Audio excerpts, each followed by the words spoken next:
तुम लोग के लिए वीडियो कौन बोल रहा है? सब बोल रहे हैं। हम कर रहे हैं। कारणों से किया जाता है। क्या कारण होता है किसी इतिहास का कालभाजन कैसे किया जाता है? क्या कारण होते हैं? ये 3 पॉइंट है। हम कर लें। ये 20 परिस्थितियों, प्रवृत्तियों, परिवर्तनों, परंपराओं को समझौता से समझने के लिए नंबर 1 पॉइंट। दूसरा है सुव्यवस्थित एवं क्रमबद्ध करने के लिए। तीसरा है अध्ययन की सुविधा के लिए। अध्ययन की सुविधा के लिए ये 3 कारण हैं कि किसी भी इतिहास का कालभाजन किया जाता है।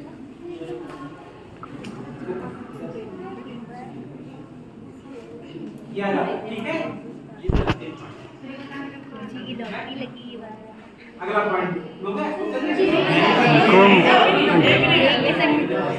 चल रही है। ठीक है,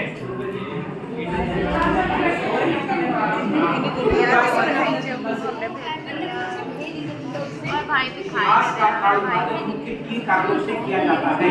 अरे ग्रुप डाल दें, देख लें। आवाज नहीं, जीवन परिस्थितियों, प्रवृत्तियों, परिवर्तनों, परंपराओं को समझौता से समझने के लिए।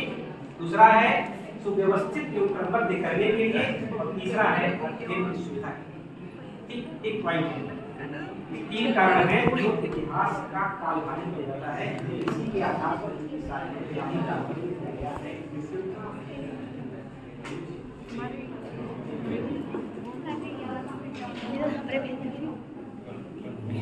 मार दो।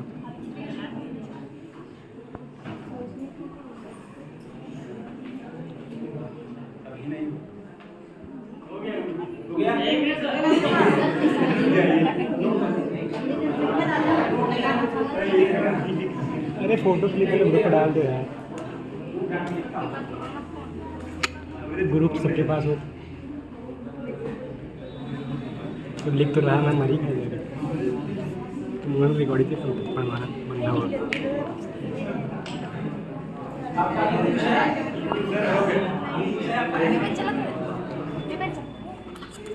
ठीक है, सही चलता नहीं होगा, सही चलता नहीं है।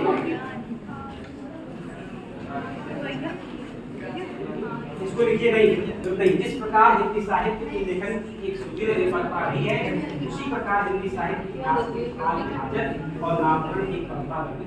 बस कोई बात इसमें लिखा नहीं है कि कोई बात है पहले लिखी गई है। ये लिख लो क्या परंपरा रही है, आगे लिखिए।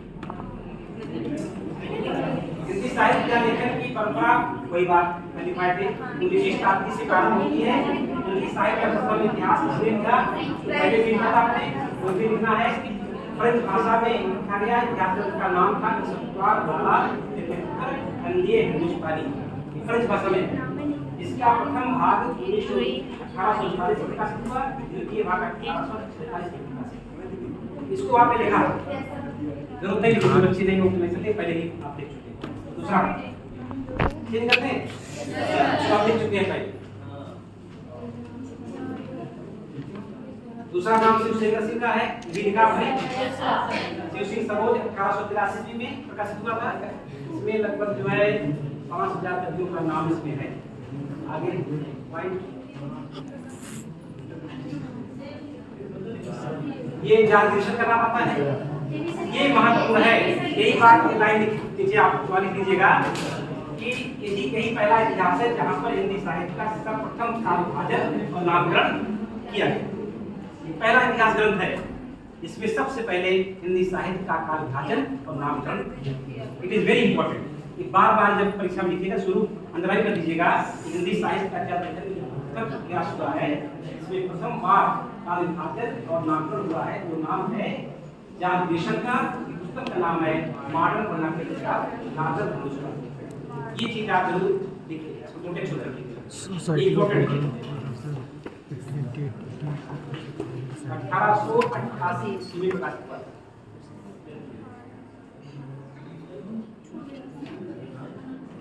अब एक इसमें अब नई चीज आएगी इसमें जो आपने पहले नहीं लिखा था। इन्होंने जब कालभाजन नामकरण किया है उसका जिक्र वहां नहीं किया था, यहाँ करना कैसे किया, तो कितने भागों में बांटा, इसको लिख लीजिएगा तो परीक्षा में थोड़ा अच्छा लगेगा। पॉइंट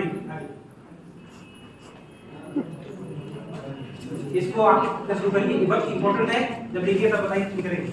नामकरण करते हुए जानविशन में हिंदी साहित्य इतिहास को कुल 11 खंडों में विभाजित किया है, 11 खंडों में किया है, इट इज इंपॉर्टेंट। ऐसी कुछ कर लीजिए इसको, ग्रुप डाल देते हैं। हिंदी साहित्य को कुल 11 खंडों में विभाजित किया है, कुल 11 खंडों में विभाजित किया है। नंबर 1 लिखिएगा, फिर आगे बढ़ेगा। नंबर 1 है चारण काल। चारण काल बताया था, ये चीज नहीं था केवल, ये अब नया हो जाएगा उसमें। चारण काल 1700 ईस्वी से लेकर के 1300 ईस्वी तक, इट इज इंपॉर्टेंट। नंबर 2 15वीं सदी का धार्मिक पुनर्जागरण, 15वीं सदी का धार्मिक पुनर्जागरण। नंबर 3 है जायसी की प्रेम कविता। ऐसे किया था उन्होंने विभाजन। अजीब लग रहा ना, अजीब लग रहा, पहली बार किया था ना। 15वीं सदी का धार्मिक पुनर्जागरण। तीसरा जायसी की प्रेम कविता 1540 ईस्वी।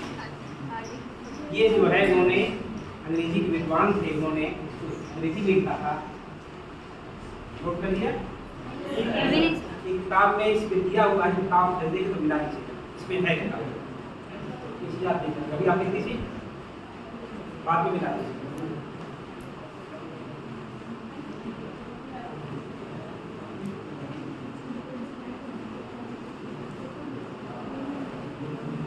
हो गया सर, एक मिनट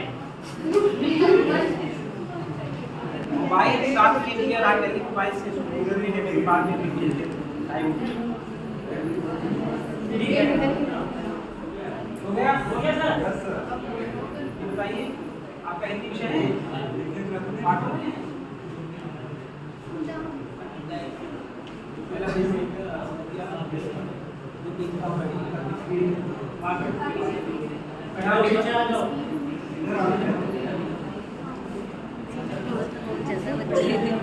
ठीक है, अगला देखिए इसके बाद अपना ग्रुप अलग बनाए ना, हम लोगों ने बनाया है, समुदाय कर लीजिए। उस पर डाल दिया करें क्या? ब्रज का समुदाय 1500 से 1600 ईस्वी तक, 1500 से 1600 ईस्वी तक। दूसरा है, पांचवा है मुगल दरबार, समय नहीं दिया, ऐसे किया है। पहले के बच्चे इसमें ऐड है ना, सेकंड के बच्चे भी ऐड होंगे ना इसमें, इसलिए नहीं डालते। छठा है तुलसीदास। तुलसीदास को अलग काल मान लिया, देखिए इतना अजीब ढंग का है ना, तुलसीदास। और फिर 7वें नंबर पर है दीप का। हम लोगों को बनाया, लोग उस पर डाल देते हैं। दीप का इसका समय दिया है 1580 से 1690। इतना अलग है ना, थोड़ा चेंज है, ये थोड़ा नयापन लगा। अरे आ जाइए, शर्मा क्यों रही है? सर शर्म हाँ, नोट कर दीजिए। तुलसीदास के अन्य परवर्ती राष्ट्र में, तुलसीदास के बाद के जो लेखक हैं, परवर्ती मतलब अलग अलग समय दिया है, इसीलिए इसको लिखना है कि देखना है कि पहली बार किया गया कैसे, और इसके बाद किया गया जानते हैं।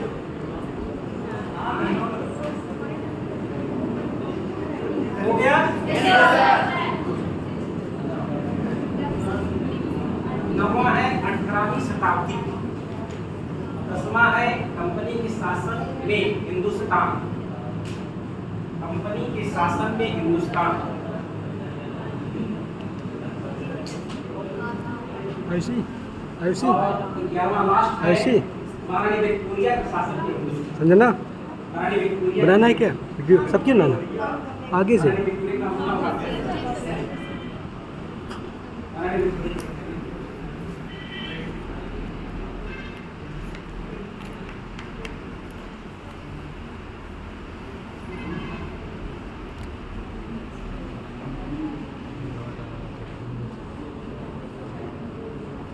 डीसी बना लगते हैं, फोटो क्लिक लो। लिहून मला करण्यात आले.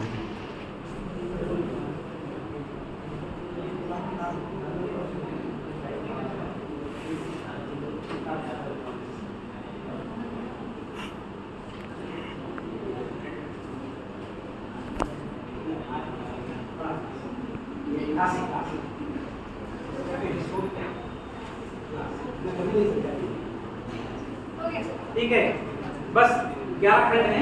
इसको केवल आपको इसमें दिखाया है. इसको आप देखिए जो है हिंदी साहित्य इतिहास का जो पहला हुआ है फर्स्ट राजधानी हुआ किस तरह के अजीब इसमें एक कवि के नाम से काल कर दिया. देखिए आगे नाम तुलसीदास. इस तरह से एक नया है. इसमें नया क्या मतलब कि शुरुआत में से काम करता है. फिर इसी को आधार बनाकर आगे होता है. कैसे होता है? नेक्स्ट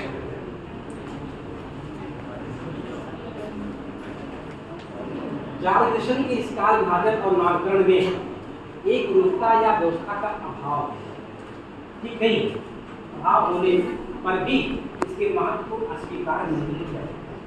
महत्व तो है क्योंकि हिंदी साहित्य इतिहास लेखन की परंपरा में काल विभाजन और नामकरण का पहला प्रयास इट इज इम्पोर्टेंट. इसलिए इम्पोर्टेंट है और बहुत अच्छा तो नहीं है.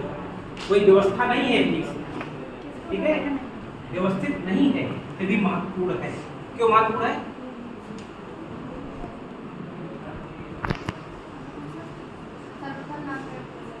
हिंदी साहित्य के काल विभाजन का ये जो प्रयास है ये अच्छा नहीं है, अव्यवस्थित है, फिर भी महत्वपूर्ण है. क्यों महत्वपूर्ण है? क्योंकि पहली बार मैंने कहा नहीं था कि जब जेम्स वाट ने इंजन बनाया था तो ये इंजन आज थोड़ा काम करेगा. ये महत्वपूर्ण है कि पहली बार बनाया जी. जो काम आप पहले शुरू करेंगे थोड़ा बहुत गड़बड़ होगा ना, बाद में उसके परिष्कार होता है.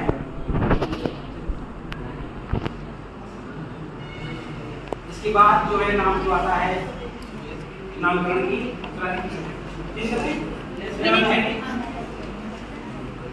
संजना मिश्र बंधुओं का नाम आता है. देखिए मिश्र बंधुओं का नाम आता है.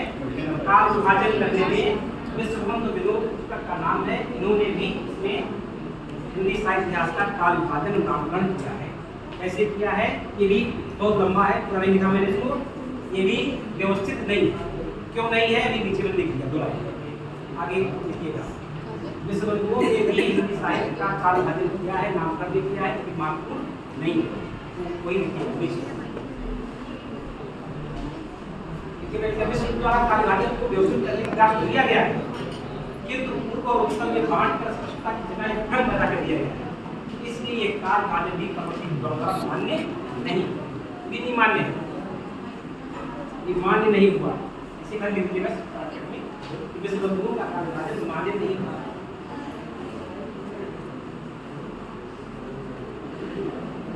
बहुत लंबा किया है. उत्तर काल पूर्व का उत्तर का पूरा जो है अच्छा लगा. ठीक है. अब नेक्स्ट केवल इतना लिखिएगा, परीक्षा में लिखिएगा कि इस बंधुओं का कालवाजनिक महत्वपूर्ण नहीं. अब महत्वपूर्ण किसका है तो आप जानते हैं. अब मैं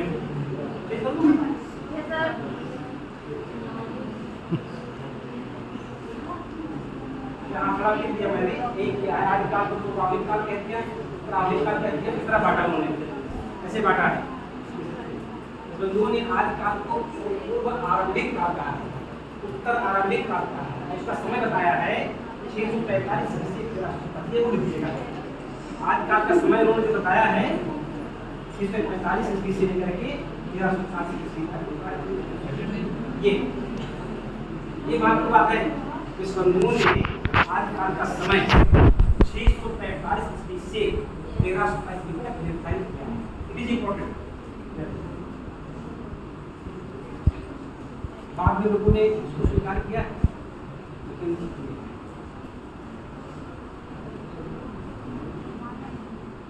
बस यही लिख दीजिएगा. टाइम समझ हो गया.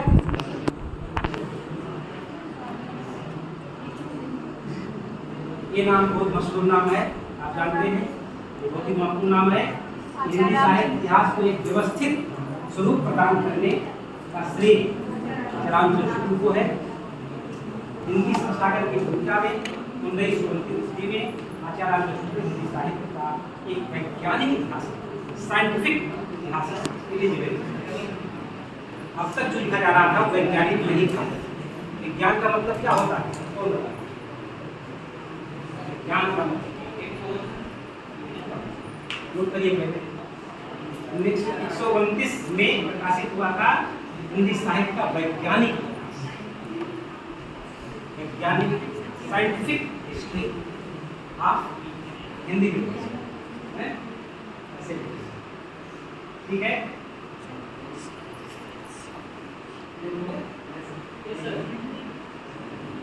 वैज्ञानिक का मतलब क्या होता है? ज्ञान का मतलब क्या होता है? कौन लोगों ने क्या बताया? विज्ञान का युग है, बताइए विज्ञान का मतलब क्या है?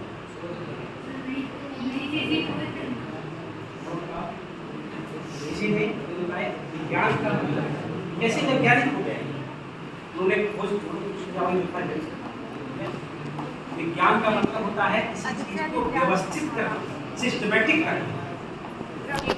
सुन लीजिएगा, systematic and arranged knowledge is known as a science. इसको पूरा समझिए। Systematic and arranged knowledge is known as a science. Science को कहते हैं एक व्यवस्थित क्रमबद्ध सिस्टम। तो इन्होंने इसको बताया कोई भी चीज अगर आप सिस्टम में रखेंगे घर में बने तो आप कहीं बड़ा बन जाएंगे, यानी व्यवस्थित हर चीज सिस्टम में रहेगी। और कभी कभी किसी में जाइए कहीं वहाँ कुछ देखा गया मतलब व्यवस्थित नहीं रहता है, तो इसका मतलब वहाँ व्यवस्था, ठीक है। अगला ये प्रश्न परीक्षा में आता है, आज में भी आता है कि कब ये प्रकाशन पुस्तक हुई थी? तो 1932 में। कैसे किया है इन्होंने, इसको जरूर लिखिए क्योंकि इम्पोर्टेंट है। आप जो शुद्ध में हिंदी इतिहास का क्या क्या काल और नामकरण किस प्रकार है इसका नोट कर लीजिए। ये इज वेरी इंपॉर्टेंट क्योंकि ये परीक्षा में जरूर लिखिएगा, तब जाकर के आदिकाल को इन्होंने कहा है वीर गाथा का। ब्रैकेट में लिखिएगा वीर गाथा का। और समय इसमें मैंने दो लिखा है, एक संवत है एक ईस्वी है। आप चाहे जो लिखें या दोनों लिखें कोई दिक्कत नहीं है। ये 1050 विक्रम संवत है और इसे यहाँ मैंने आधी करके 993 ईस्वी कर दिया। दोनों आप लिख सकते हैं कि कैसे संवत को बनाते ईस्वी में -32 से आज काल को वीरगाथा काल कहा, वेरी इंपॉर्टेंट, बहुत मशहूर नाम इनका है। और दूसरा नाम है पूर्व मध्यकाल को भक्ति काल कहा, 1318 से 1645 ईस्वी तक। पूर्व मध्यकाल सेकंड टू भक्ति, ऐसे उन्होंने किताबें लिखा, किताब इनके पास रखी है। इसको जरूर जब भी कोई प्रश्न आएगा इसको जरूर लिखिएगा क्योंकि ये जब लिखिए तभी पूर्ण होगा।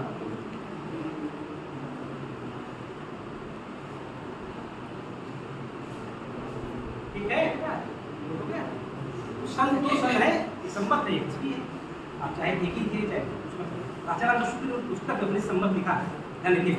ये चीज जो मैंने बताया है इसमें ये नहीं लिखा है, ये चीज हमने चीज कर दिया है, उन्होंने यही लिखा है। वो भी किताब में संबत ही लिखा, इसमें तो बाद में लोगों ने चेक 1050 से 1375 संबत ठीक है, हो गया। Yes sir. उत्तर मध्य काल को कहा रीति काल, उसका समय में क्या है? आधुनिक काल को इन्होंने गद्य काल कहा है, या आप जान लीजिए, बहुत इंपॉर्टेंट है। आधुनिक काल को उन्होंने गद्य काल कहा है, गद्य काल। उत्तर मध्य काल को रीति काल, आधुनिक काल को गद्य काल। समय उनको दिया गया है, वो नहीं कर रही हूँ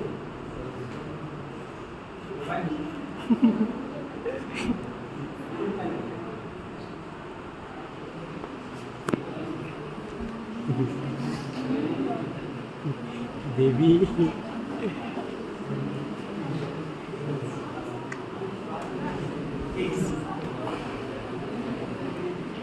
हो गया। स्टार्ट करते हैं। दो है संबत और विक्रम दोनों।